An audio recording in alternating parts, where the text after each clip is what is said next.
সর্বমঙ্গলময় ঈশ্বর পৃথিবীতে আমাদের পাঠিয়েছেন তার ভালোবাসা এবং সহায়তা সকলের মাঝে পৌঁছে দেওয়ার হেতু। যে জন মানুষকে ভালোবাসতে না পারে সে অদৃশ্য ঈশ্বরকে ভালোবাসবে কি করে? ঈশ্বর আমাদের সফলতা অনায়াসেই দিয়ে দেন না, তিনি চান আমরা যেন চেষ্টা করি।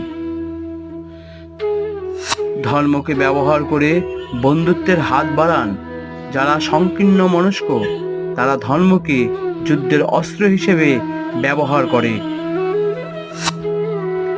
মানুষ পরাজয়ের জন্য সৃষ্টি হয়নি, তাকে ধ্বংস করা গেলেও হারানো যায় না।